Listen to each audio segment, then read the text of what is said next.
Welcome to the One and Done Week in Review. The third event brought us to Las Vegas for the Shriners Children's Open, where the players were competing for another $8 million prize purse. We kick things off this week with a demonstration from Patrick Cantlay and Tom Kim as they both show us two different approaches to closing out a tournament. That's 3-wood. This is going left, guys. This has got to stay up in the air. That's the trouble there. It's not going to cover with a 3-wood. Can you believe he just did that? This is really risky, guys. And I think I heard Mister say, just try to purposely blade it a little. Did it even come out? I don't. Didn't see it. It didn't come out. No, I don't think it did.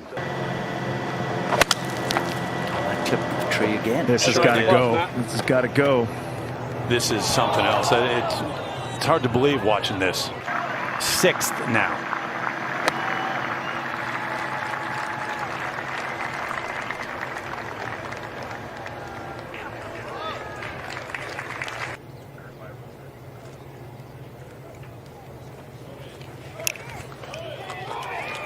Oh, wow.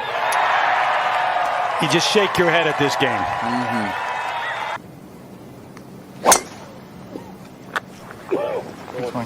Yeah, this one looks good. Peeling back a little bit to the right. So what a big advantage for Kim as they are tied here in the 72nd hole. Right.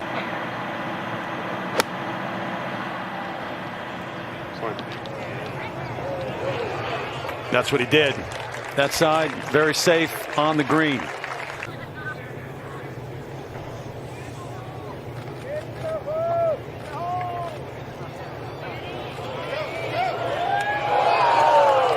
Tap in for Kim.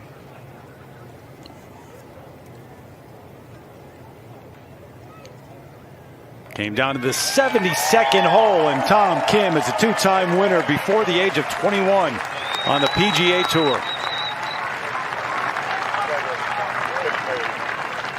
All credit to the 21-year-old Tom Kim this week for dragging his nuts across the entire tournament. Even without Cantlay's bedsheet, I feel like he would have closed this one out on his own. The kid is an absolute stud. So how do we all fare this week? Well, for the first time, all 9 of us made the weekend, with some picks really making an impact on the earnings leaderboard. Let's start at the bottom. We had 2 picks of Aaron Wise this week, with Woods and Henn selecting the American. With 3 birdies in his last 4 holes on Friday, Wise cruised into the weekend looking to build off that momentum. However, things didn't go to plan on Sunday with an ugly double and triple bogey on back-to-back holes to secure him a tie for 64th. This netted the boys a measly $17,200. Jim took the tall Canadian Taylor Pendrith. He needed a birdie on the 18th hole on Friday to make the weekend. It's a birdie.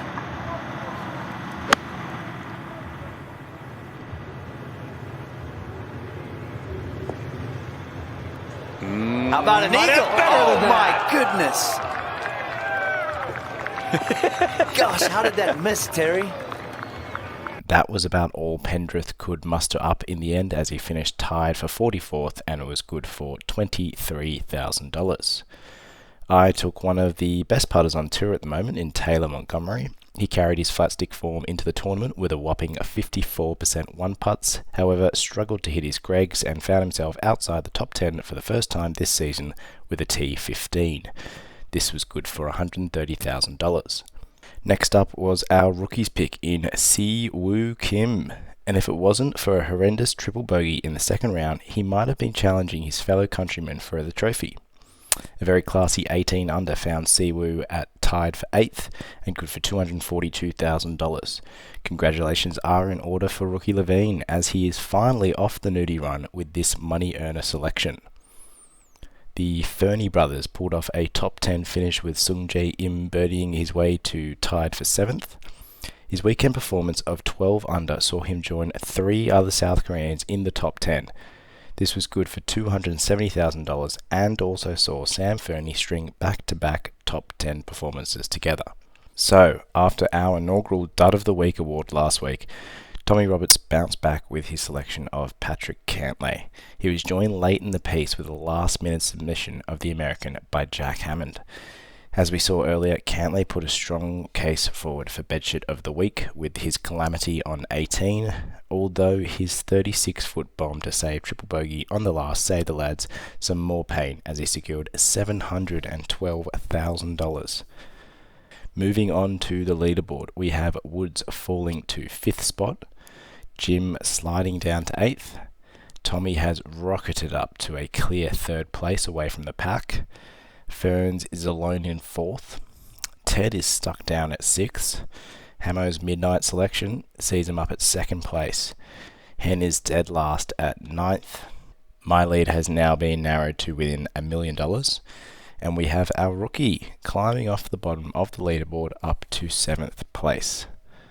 So next week we fly across the Pacific all the way to the land of the rising sun for the Zozo Championship. Last year we had Hamo and the Fernie brothers pick a winner with Hideki taking home the chocolates in his homeland.